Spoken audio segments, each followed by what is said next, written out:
श्रितो हि वक्रो अपि चंद्र सर्वत्र वन्द्यते ब्रह्मानन्दं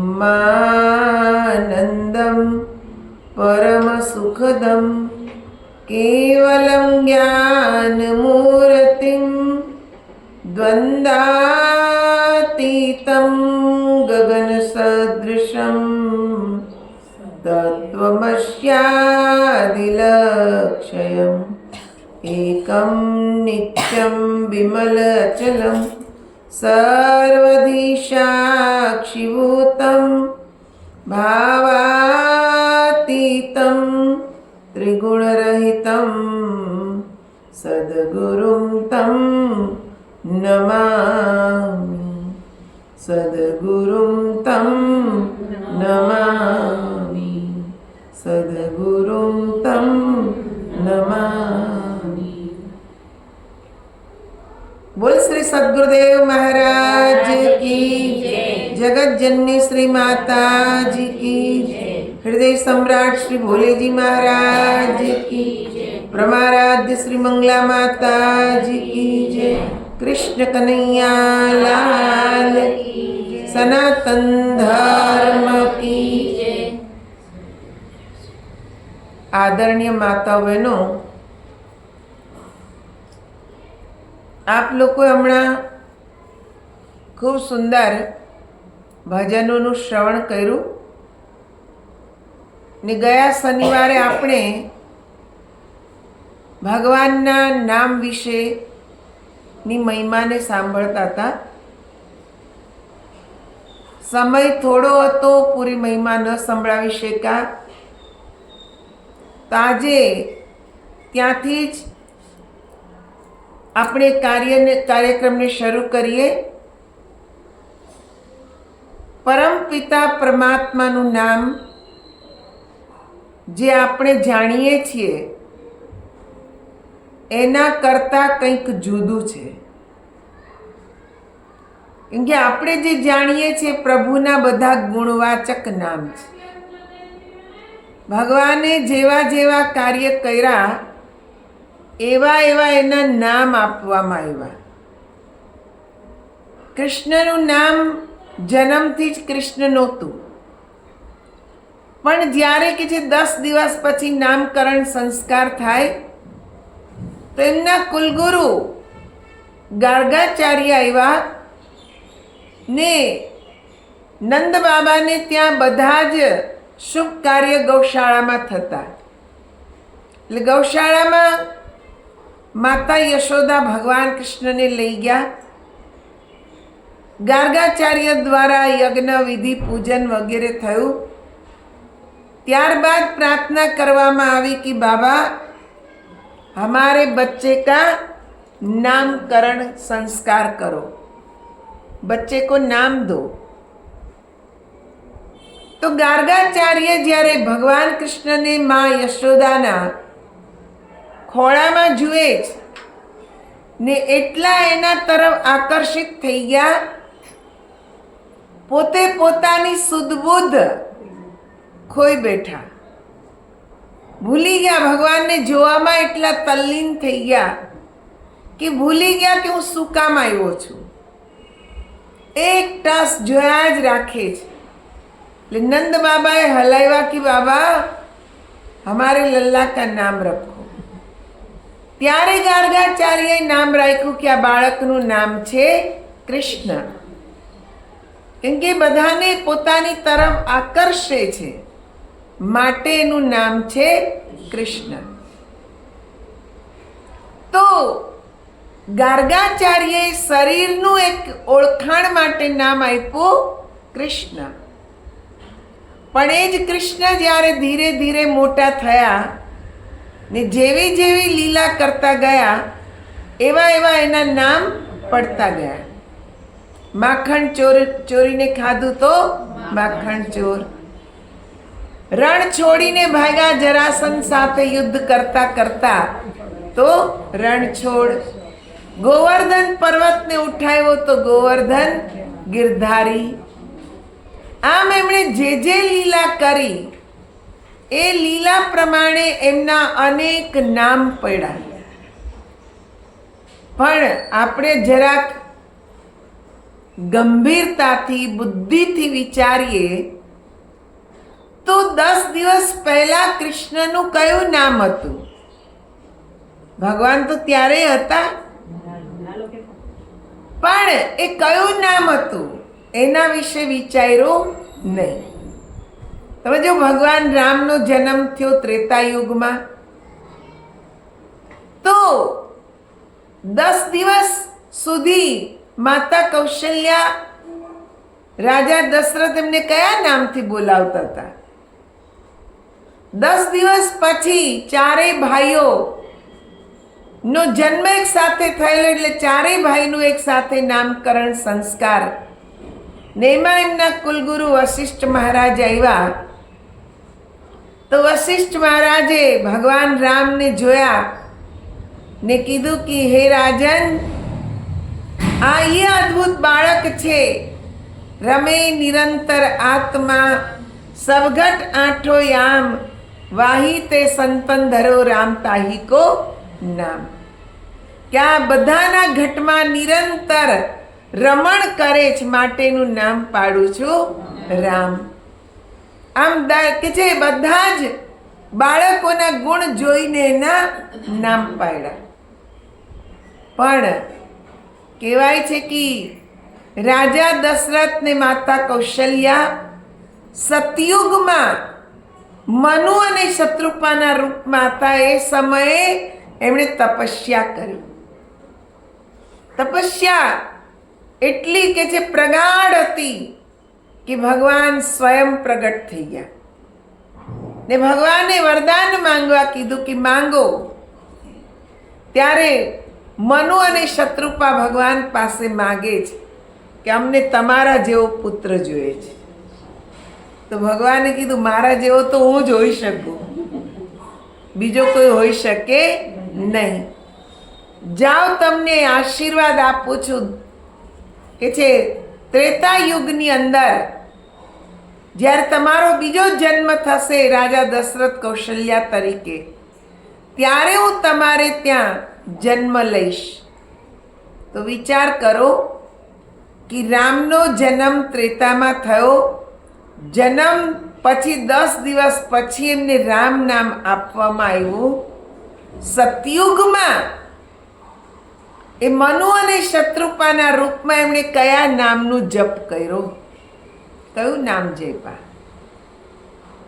આનો આપણે ક્યારેય વિચાર કરતા નથી. આપણને મન ગમે એવા નામ આપણે લઈએ ને પછી કહીએ કે ભક્તિ તો બહુ કરીએ પણ કાંઈ શાંતિ મળતી નથી. પણ શાસ્ત્રયુક્ત ભક્તિ આપણે કરતા નથી. આપણી સ્થિતિ કેવી છે? એકવાર એક ખેડૂત એના ખેતરમાં મોલાત કે છે બરાબર પાકવાની, એટલે ચકલા આવે, બીજ મુકાઈ ગયા એટલે ચકલા એને ખાવા આવે. નદી કિનારેનું ખેતર, તો નદીની રેતીમાંથી કાંકરા વીણી વીણી ને એને કોથળીમાં ભેગા કર્યા ને એ કાંકરા પક્ષીઓને મારે ને ઉડાડે. જે કાંકરા મારે બધા નદીમાં પડે.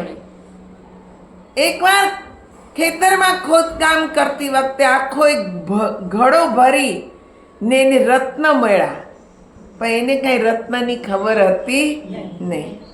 એને એમ થયું આ હવે મારે કાંકરા વીણવા જવું પડશે નહીં. ઈ ઘડામાંથી જ કે છે કાંકરા લઈ લઈને પક્ષીઓને મારે ને બધાય કે છે નદીમાં જઈને પડે. 2-3 દી તો ચાલ્યું. એક દીની ઘરવાળી ભાતું લઈને આવી, સાથેનો બાળક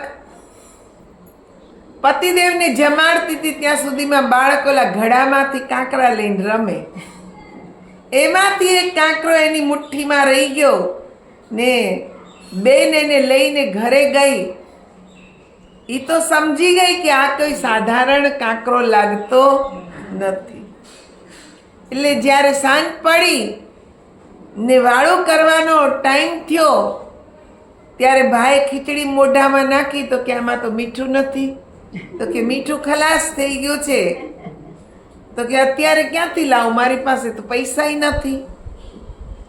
ઓલી બેને કીધું એમ કરો, આ વાડીએ કે છે આ છોકરો રમતો તો એ પથ્થરો બહુ મને ગમ્યો એટલે મેં એને સાચવી રાખ્યો, આને લઈને જાઓ, કદાચ આને જોઈને કે છે વેપારી મીઠું આપે. એ ખેડૂત ભાઈ તો ગયા દુકાને, વાણિયાની દુકાને જઈને ઊભા તો ત્યાં ઝવેરી નો કે છે દીકરો ત્યાં બેઠો તો. જેવો ઓલો કાંકરો આપ્યો એટલે ઝવેરીએ જોયું તો કે આ તો બહુ કિંમતી મણી છે ને આને સાધારણ પથ્થર સમજીને આ કે છે આવ્યો જ. એણે કીધું ભાઈ આ કાંકરો વેચવાનો જ તારે? તો કે હા. તો કે હું આને 200 રૂપિયા આપું. પેલો ખેડૂત સમજી ગયો આ કંઈ કિંમતી લાગે છે તો જ આને 200 રૂપિયા આપે. કે ના ના માર નથી વેચો. તો કે 500 આપું? કે નહીં. કે 1000 આપું? કે નહીં. 10,000 આપું? તો કે નહીં. તો કે તો એમ કર, તું મારી સાથે ચાલ ને અમારી દુકાને મારા પિતાજીને આ કાંકરો બતાવ, એ જે નક્કી કરે એ તું લઈ લેજે. તો કે હા બરાબર. ત્યાં દુકાને ગયા, ઓલો મણી બતાવ્યો એટલે ઓલા ભાઈ સમજી ગયા આ તો વેશ કિંમતી છે, આ કાંઈ મળે નહીં. એટલે એણે કીધું કે આ મારો જેટલો ખજાનો છે ને એ બધો તને આપી દો, પણ તું આ મણી મને આપી દે. એટલે ગાડું ભરીને કે છે રૂપિયા એને આપ્યા. પેલો ખેડૂત ઘરે આવ્યો ત્યારે વિચાર કર્યો, હો એક મણીથી આટલું ગાડું ભરીને મને રૂપિયા મળ્યા. એ સમયે સોના ચાંદીના સિક્કાનું ચલણ એ એને મળ્યું. તો કે આવા તો મેં કેટલાય કાંકરા કે જે પક્ષીને ઉડાડવામાં નાખી દીધા ને બધાય નદીમાં વહી ગયા, પણ હવે શું? आछे दिन पाछे गए किया न प्रभु से हेत, अब पछतावा क्या करे जब चिड़िया चुग गई खेत. બધું જ સમાપ્ત થઈ ગયું. હવે ગમે એટલો પસ્તાવો કરે પણ કાંઈ કામનો નથી. આ કહાની કોની છે? આપણી. ખેડૂત રૂપી જીવ છે ને ઈ કે છે આ હૃદય રૂપી ખેતરમાં વાવણી કરે છે. પૂજા પાઠ, જપ તપ, વ્રત તીરથ એનું કે છે બીજ વાવે છે. પણ એની અંદર જે શ્વાસ રૂપી કિંમતી મણી છે એ આ સંસાર રૂપી જે વિષય છે એમાં ખર્ચી નાખે છે. એમાં બધા જ શ્વાસ ખર્ચાઈ જાય છે. જ્યારે કોઈ સદગુરુ મળે ત્યારે એની શ્વાસની કિંમત સમજાવે ત્યારે એટલું મોડું થઈ ગયું હોય, પછી ગયેલા શ્વાસ કંઈ પાછા લઈ શકે નહીં. પછી પસ્તાવો કરે, ઓહો આટલા બધા કિંમતી શ્વાસ આ સંસાર રૂપી વિષય સાગરમાં મેં ગુમાવી દીધા, કેટલા બધા ખર્ચી નાખ્યા, પણ આ શ્વાસમાં પ્રભુનું નામ હું જપી શક્યો નહીં. એટલી બધી નામની મહિમા છે. પણ પરમાત્માનું એ જે નામ છે એની મહિમા કોણે જાણી? હનુમાનજીએ. એની મહિમા કોણે જાણી? મીરાએ, શકુબાએ, સંત નામદેવે, સંત એક કે છે તુકારામ, એકનાથ સ્વામી, આ બધા ભક્તોએ સંતોએ એ નામની મહિમા જાણી. આજે આપણે હનુમાનજીની આટલી પૂજા કરીએ પણ શું કામ ખબર છે? હનુમાનજી ભગવાનના નામનો મહિમા જાણી ગયા હતા. એટલે તો આપણે હનુમાન ચાલીસામાં પહેલા જ ગાયું, શ્રી ગુરુ ચરણ સરોજ રજ નિજમન મુકુર સુધાર, બરનવ રઘુવર બિમલ યશ જો દાયક ફલ ચાર. શું કીધું? કે હું મારા ગુરુના ચરણોમાં મસ્તક ઝુકાવું છું, કેમ કે મારું આ મરકટ જેવું મન જ્યાં ત્યાં કુદાકુદ કરે છે, એવા મનને સુધારી દીધું. શેનાથી સુધરું? તો કે છે જો દાયક ફલ ચાર. 4 ફળ આપ્યા. એ 4 ફળ કયા એનો આપણે વિચાર કરતા નથી. ગાઈએ રોજ હનુમાન ચાલીસા, પણ એની એક એક પંક્તિ કેટલો બધો જે આપણને ઉપદેશ આપી જાય છે. એ 4 ફળ ગુરુએ આપ્યા ને એનો મહિમા સમજી ગયા. તો તમે જો કે હનુમાનજી મહારાજ જ્યારે પ્રભુરામ વનવાસ પૂરો કરીને આવ્યા ને, ત્યારે ભગવાન રામ એમના જેટલા સાથીઓ હતા, જે બધાએ સહયોગ કર્યો, બધાને કંઈ ને કંઈ ઇનામ આપી રહ્યા હતા. પણ હનુમાનજી મહારાજને કંઈ આપ્યું નહીં.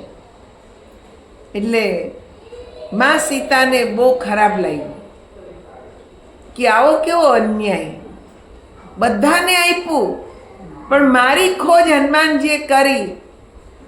બધે સેવામાં રાત દિવસ એમની સાથે, એ હનુમાનજીને કંઈ આપતા નથી. કેટલો બધો અન્યાય. એમનાથી રહેવાયું નહીં. એટલે ભગવાનને કીધું કે પ્રભુ હનુમાનજીને હું કંઈક આપું. ભગવાને કીધું આપો. એટલે માતાએ પોતાના ગળામાં મણીઓની જે માળા હતી કિંમતી, એ માળા ઉતારીને હનુમાનજીને આપી દીધી. હનુમાનજીએ પહેરી લીધી ને ખુશ થાય. પછી ખબર નહીં શું મનમાં આવ્યું, માળા કાઢી તોડી ને એક એક મણીને દાંતથી તોડે ને એને ખોલીને જુએ.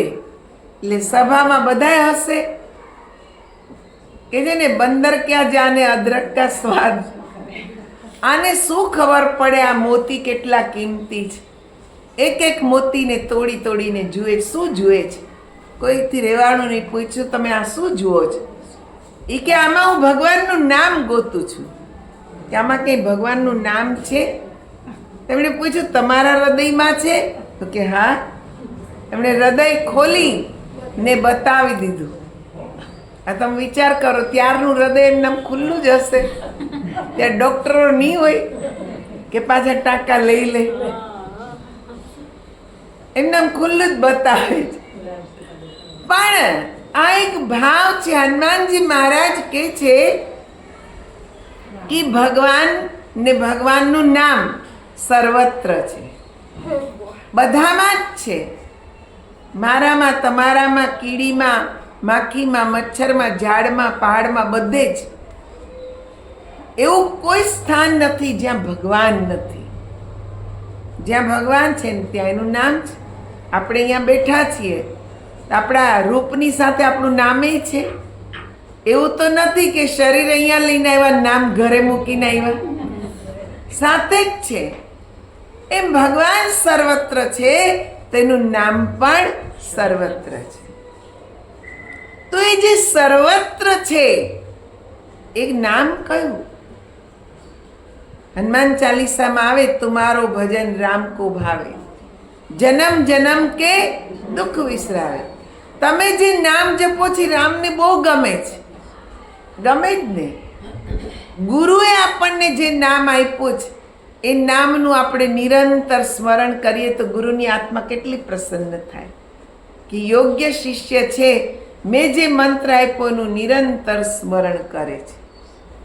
હે ને પાછું નામ કેવું? તો કે જન્મ જન્મ કે દુઃખ વિસરાવે. જન્મ જન્માંતરના દુઃખ ભૂલાઈ જવાય એવું એ નામ. હનુમાનજી મહારાજ એ આપણને સમજાવે છે કે તમે ગુરુ પાસે જાઓ ને સાચા નામને જાણો, જે બધામાં જ વ્યાપક છે. એ નામને જાણીને એનું નિરંતર ભજન કરો. તમારા જન્મ જન્માંતરના બધા જ પાપ સમાપ્ત થઈ જશે. પણ ગુરુ પાસે જઈને જાણવું પડે. એવા આપણી મનમાંની ભક્તિ કરીએ તો ચાલે નહીં. એ આપણને સાચો માર્ગ બતાવે છે ને માર્ગ પર ચાલવું પડે.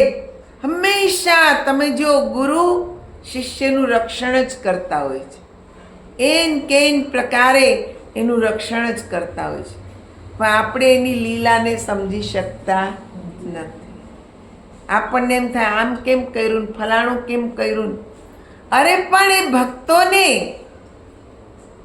બચાવવા માંગે છે. શેનાથી? મોહ માયાથી, દુર્વ્યસનોથી, ખરાબ કાર્યોથી. એક ભગત આવ્યો ને, આવીને કે ગુરુજી મારે તમારી પાસેથી ગુરુ મંત્ર લેવો છે, પણ પહેલા હું જે કહું એ તમે સાંભળી લો. હું જે કહું એ પ્રમાણે તમે હા પાડો તો મંત્ર લઉં. તો ગુરુજી કે હા બોલ, તારી કઈ માંગણી છે? તો કે પહેલી વાત તો એ મને શરાબ પીવાની ટેવ છે, એટલે હું શરાબ છોડીશ નહીં. ગુરુજીએ કીધું બીજું?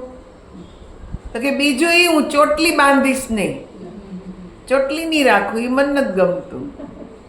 તો ગુરુજી કે વાંધો નહીં, બીજું? તો કે ના બસ આટલું જ જોઈએ છે. ગુરુજીએ કીધું કાંઈ વાંધો નહીં, પણ હું કહું એમ તો કરીશ ને? એ કે હા તમે કયો એમ કરીશ, આ બે સિવાય. ગુરુજીએ કીધું સારું. હવે બેસી ગયો એમની સન્મુખ. ગુરુજીએ તો તિલક કર્યું, માળા પહેરાવી ને મંત્ર આપ્યો. ગુરુજીએ કીધું વધારે નહીં, પણ રોજ 40 મિનિટ તું આ મંત્રનો જપ કરજે. એટલું તો તારથી થશે ને? એ કે હા એટલું થશે, એટલું કરીશ. 40 મિનિટ તારા મંત્ર જપવાનું. તો કે ક્યારે જપું? તો કે સવારમાં વહેલા ઉઠીને જપીશ તો વધારે સારું. તો આખો દી તારું મન ઈ મંત્રમાં રહે. ને રાતના સૂતી વખતે થોડીક વાર જપ કરજે, જપ કરીને સૂઈ જાજે. એ કે સારું. બીજું, તું જ્યારે કોઈ ખરાબ કામ કરે ત્યારે તું એટલું બોલજે કે આ કર્મનું ફળ મારા ગુરુજીને આપવું છે, એટલું બોલજે. એ કે સારું. આવ્યો ઘરે, હવે તો તિલક માથા ઉપર, માળા પહેરેલી, એટલે બધા એને પ્રણામ કરે, બધા એને બોલાવે. એને એમ થયું પહેલાં જ કોઈ મને પૂછતું નહોતું ને હવે બધાય મને બોલાવે છે. આ ગુરુજીની માળામાં ને એમાં કંઈક શક્તિ તો છે, નહીં તો હું તો ઈનો ઈ જ છું. આ મારું તિલક ને માળા જોઈને બધાય મને બોલાવે છે, બધાય રામ રામ જય શ્રી કૃષ્ણ કરે છે, મારી યાર વાતું કરે છે. કંઈક તો ફરક છે. એટલે થોડું માન સન્માન માણસને મળે ત્યાંય થોડુંક બદલાઈ જાય. એને એમ થાય કે મારી કંઈક વેલ્યુ તો છે. હવે આ રોજ 40 મિનિટ જપ કરે સવારમાં, રાતના સૂતી વખતે 10 મિનિટ કરે ને સૂઈ જાય. પણ એક દી એટલી પ્રબળ ઈચ્છા થઈ એને કે દારૂ પી જ લો આજ તો. પહેલાં તો રોજ થાતું મન, પણ મારી નાખતો કે ના ના મંત્ર લીધો જ નથી પીવો. 5 દિનથી રહેવાનું જ નહીં. એટલે ગયો ને બોટલ લાવી, જેવું ઢાંકણું ખોલ્યું એટલે તરત ગુરુજીનું વચન યાદ આવ્યું કે ખોટું કામ કરે ને ત્યારે પાપ મને આપી દેજે. એટલે ઓલાને અંદરથી પશ્ચાતાપ થયો, ઓહો દારૂ હું પીવું ને પાપ મારા ગુરુજીને આપવું?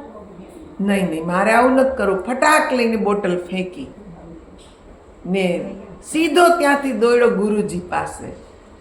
ગુરુજીને સાષ્ટાંગ દંડવત પ્રણામ કર્યા. માફ કરી દો, મને માફ કરી દો. ગુરુજી કે થયું શું? એ કે તમે મને એવું જ્ઞાન આપ્યું કે હું લોકોમાં કે છે વેલ્યુ વાળો બન્યો, મારી ઇજ્જત થઈ, લોકો મને પૂછવા લાગ્યા ને મને શાંતિ મળવા લાગી. જપ કરું એટલે મને શાંતિ થઈ જાય ને આખો દિવસ મારો સારો જાય. ને આજે મેં શરાબ પીવાની ઈચ્છા કરી ને એનું પાપ મેં તમને આપ્યું. મેં તમને કેટલું કષ્ટ આપ્યું. તમે મને સુખ આપ્યું ને મેં તમને કષ્ટ આપ્યું. હું આ કેવો તમારો શિષ્ય, તમે મને સજા કરો. તો ગુરુજીએ કીધું સજા તો તું તારા મનથી નક્કી કર, હું તો તને કાંઈ કહેવાનો નથી. તો કે મેં તો નક્કી જ કરી નાખ્યું જ કે હવે પછી શરાબ પીશ નહીં. એ શરાબ જ છે જે મને દુર્માર્ગે લઈ જાય છે. એટલે હવે હું એને પીશ નહીં. એટલે સરસ વાત કરી. એક પોતાના મનથી એને ગુરુજીએ નથી કીધું તું છોડ, પણ ગુરુજીએ શું કીધું, ઈ જે તું કરે એ પાપ મને આપી દેજે. એટલે એ જે અંદરથી પશ્ચાતાપ થયો એને કે મારા ગુરુએ મને સુખ આપ્યું, હું એને દુઃખ આપું, આટલો બધો હું ખરાબ કે હું એને દુઃખ આપું. સેવા તો હું નથી કરી શકતો, પણ કષ્ટ આપું. આજે એને અંતરાત્મામાં લાગી ગયો, એનાથી એનું આખું જીવન બદલાઈ ગયું. એ પરમ ભક્ત બન્યો. જ્યારે સમય મળે ત્યારે, હવે 40 મિનિટ જ નહીં, જ્યારે સમય મળે ત્યારે પ્રભુ નામ સ્મરણ કરે ને એક એનું જીવન બદલાયું. તો એના પરિવારમાં કેટલાયનું જીવન એણે બદલ્યું. એક વ્યક્તિ સદમાર્ગમાં જાય તો કેટલાને સુધારી દે છે, હે ને? કેટલાયને સુધારે છે. એટલે જ તો કીધું કે સત્કર્મ આ જ કહેવાય. પહેલા તમે સ્વયં પોતાને સુધારો, તમારા સ્વભાવને બદલો, તમારી વાણીને બદલો, તમારા કર્મને બદલો. તમે બદલાવ એટલે ઓટોમેટિક તમારે કોઈને કહેવુંય ના પડે, ઓટોમેટિક લોકો જુએ ને બદલાય કે ભાઈ આણે કંઈક મેળવું તો છે, આનામાં આટલું પરિવર્તન તો કંઈક તો એની પાસે છે. એ પૂછવાના જ આપણને કે તમારી પાસે એવું શું છે કે જેનાથી તમારામાં આટલું પરિવર્તન. એક બેન એટલા ક્રોધી હતા ને, બહુ પૈસાવાળા, પણ ક્રોધી એવા, અભિમાની એવા, કોઈ પાસે બેસવા તૈયાર નહીં. કેમ કે અભિમાન એટલું બધું ને વાણી એટલી કર્કશ. પણ કંઈક પૂર્વજન્મના કોઈક સંસ્કાર તો અમને મળ્યા. 10 દિવસ એણે અમારો સત્સંગ સાંભળ્યો એટલે એણે ઈચ્છા વ્યક્ત કરી કે તમે જે નામની મહિમા ગાઓ છો, ભગવાનના સ્વરૂપની મહિમા ગાઓ છો, શું ભગવાનના દર્શન થાય? શું ખરેખર ભગવાનનું નામ નિરંતર જપાય? મેં કીધું હા જપાય. એ કે મને બતાવ. મેં કીધું એમને 1 વર્ષ સત્સંગ સાંભળ્યો. એ કે પણ 1 વર્ષ કેવી રીતે સાંભળું? હું તો રાતના ગાડી ચલાવતી નથી ને મારા છોકરાઓ મને મૂકવા ના આવે. તો મેં કીધું એ તો તમારો પ્રશ્ન છે, બાકી તમારે જો જીવન બદલવું હોય, જાણવું હોય તો તમે સત્સંગમાં આવો. એ બેન સ્વયં ગાડી શીખા. કેમ કે છોકરાઓને તો કહેવાય નહીં કે મૂકવા આવો, એ સ્વયં શીખા ને જ્યાં તો પરદેશની વાત, જ્યાં સત્સંગ હોય ત્યાં આવી જાય. 1 વર્ષ સત્સંગ સાંભળ્યો પછી મને કે હવે નથી રહેવાતું, હવે તો જ્ઞાન આપો જ તે તમે, હવે બહુ થયું, હવે તો મારે જાણવું જ. કેમ કે 1 વર્ષના સત્સંગ દ્વારા એનામાં એણે સ્વયં પોતે જોયું કે એનામાં ધીરે ધીરે કેટલું પરિવર્તન આવ્યું છે. સ્વયં એણે અનુભવ્યું. એના છોકરાઓ એને કહે કે મમ્મી તું હવે કંઈક જુદી જ છે, પહેલાં કંઈક જુદી હતી. તો કે કેમ જુદી જ?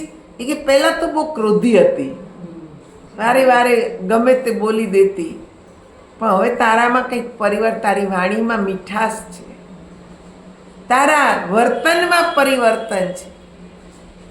તેની મમ્મી કહેવા લાગ્યા બધો પ્રભાવ સત્સંગનો છે.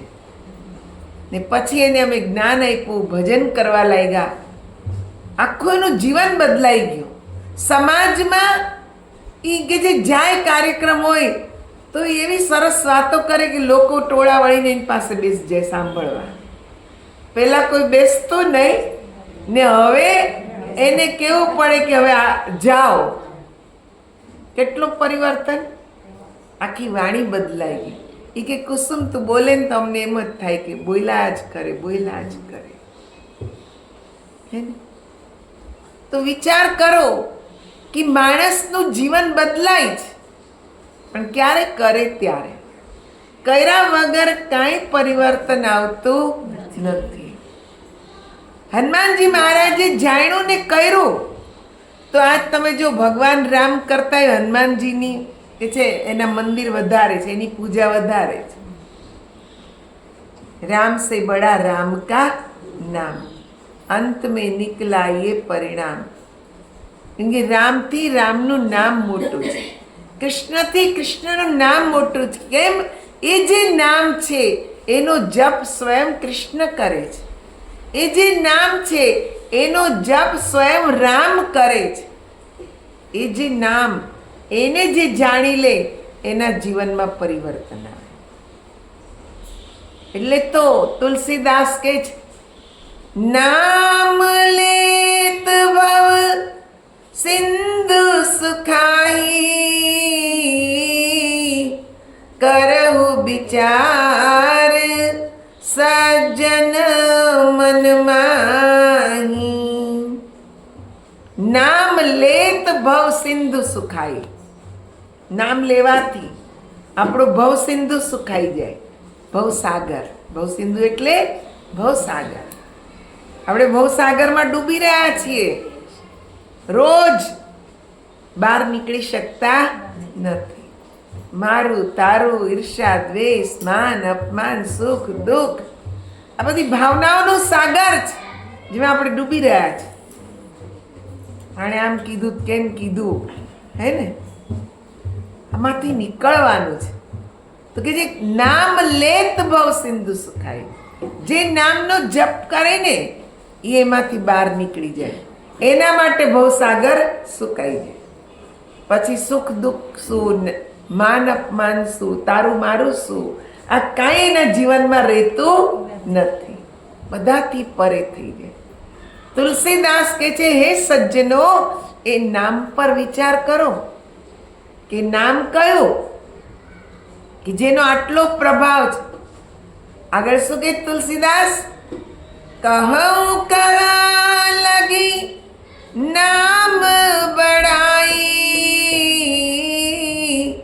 રામન सकहि नाम गुण गाई। कहूँ कहाँ लगी नाम बढ़ाई કે જે નામની મહિમાઓ ક્યાં સુધી ગાવ? ભગવાન રામ સ્વયં પણ ગાઈ શક્યા નથી, એટલી અપાર છે. તમને એમ થાય દીદી નામ કેમ નથી બતાવતા, ક્યારના બોલે છે. એક બેન હતા ને પરણીને, ગામના બેન, સાવ ઇન્ટિરિયર ગામ, ને ત્યાંથી શહેરમાં આવ્યા. એટલે બંને પતિ પત્ની રે, પરિવાર બધો ગામડે. એટલે ઓલા ભાઈને એમ થયું કે મારી નવી પત્ની છે, લાવે ને ફિલ્મ જોવા લઈ જાઉં, કંઈક નવું બતાવું. એટલે એને ફિલ્મ જોવા લઈ ગયા. ફિલ્મ જોઈને આવ્યા એટલે બીજે દિવસે પાડોશણ આવીને કે તમે કયું ફિલ્મ જોયું? હવે ઓલી બેન એના પતિનું નામ લેને ને ઓલી વારે વારે પૂછે તમે કયું ફિલ્મ જોયું, તમે કયું ફિલ્મ જોયું?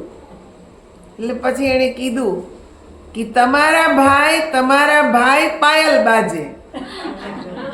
હવે એના વરનું નામ હતું જનક ને ફિલ્મ જોયું તો જનક પાયલ બાજે. એટલે કે તમારા ભાઈ પાયલ બાજે. એ જોઈને આવી કે પતિનું નામ લેવાય નહીં. આજકાલ તો બધાય લે છે, હે, આજકાલ રહ્યું જ નથી. પણ ઘરડા બાને પૂછે તમારા પતિનું નામ શું, એ નહીં લે. એ કે ન લેવાય, એનું આયુષ્ય ઓછું થઈ જાય, પાપ લાગે, હે ને? તો ભગવાન તો પ્રાણોના પતિ છે. આપણે જ આરતીમાં ગાઈએ છીએ, तुम हो एक अगोचर सबके प्राणपति, किस विध मिलूं दयामय तुमको मैं कुमति, ओम जय जगदीश हरे। कि तुम हो एक अगोचर सबके प्राणपति, તમે બધા માટે એક છો. ભગવાન એક, અલગ અલગ ભગવાન નથી. આપણે નથી જાણતા, અજ્ઞાનતા છે આપણામાં, એટલે આપણે ભગવાનને અલગ અલગ માનીએ છીએ. તારા ભગવાન અલગ, તારા અલગ, તારા અલગ નહીં. બધાના, આખી સમસ્ત સૃષ્ટિના જીવ જંતુ મનુષ્ય પ્રાણી બધાના એક જ ભગવાન છે. ગોડ ઇઝ વન, એક જ ભગવાન ને બધાના પ્રાણોના પતિ છે. હવે બતાવો, શરીરના પતિનું નામ ન લેવાય તો પ્રાણોના પતિનું લેવાય? લેવાય? ન લેવાય. ન લેવાય એટલા માટે કેમ કે કોઈ ભાષામાં જ નથી. ભાષામાં હોય તો બોલીને બતાવાય, અક્ષરોમાંય નથી. ક ખ ગ ઘ ABCD આ લિપિમાં નથી, નહીતર એ લખીને બતાવાય. અક્ષરોમાં નહીં, ભાષામાં નહીં. એટલે તો સંતો કહે છે 52 અક્ષર માયામાં હી, તીનમે સત્ય નામ નાહી નાહી નાહી.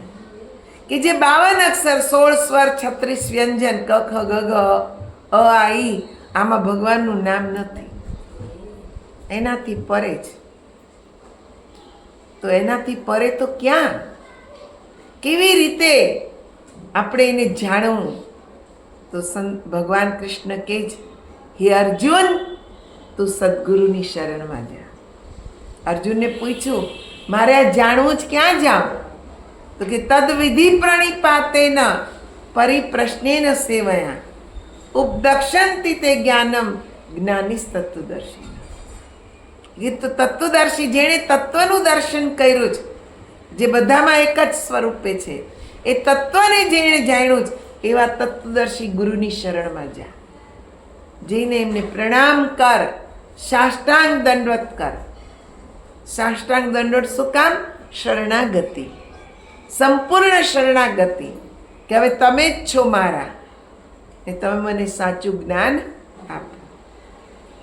જ્યારે જ્ઞાન સદગુરુ બતાવે ને આપણે કરવા લાગીએ તો આપણા જીવનમાં પરિવર્તન આવ્યા વગર રહે નહીં.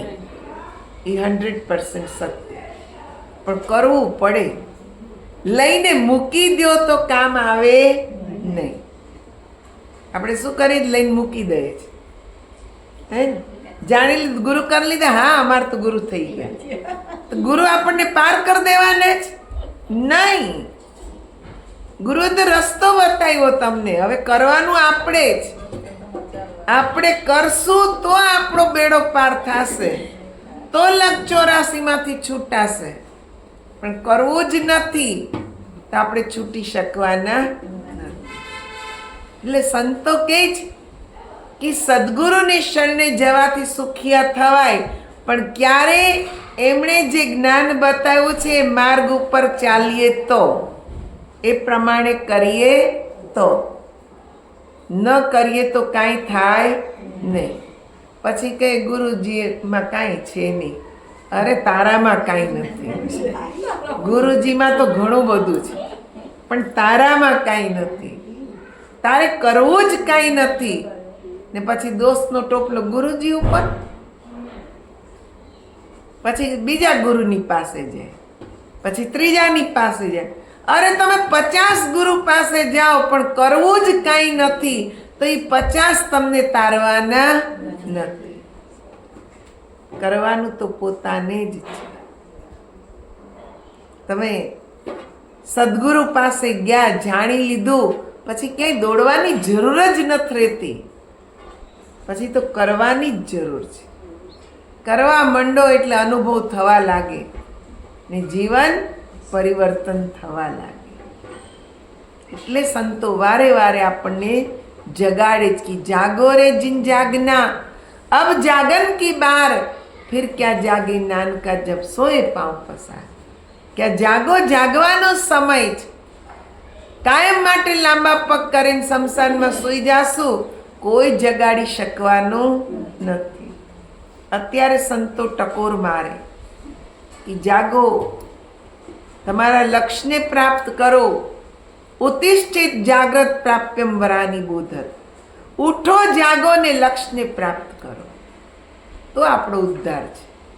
આ શબ્દોની સાથે જ આપ લોકોએ જે સાંભળ્યું એના ઉપર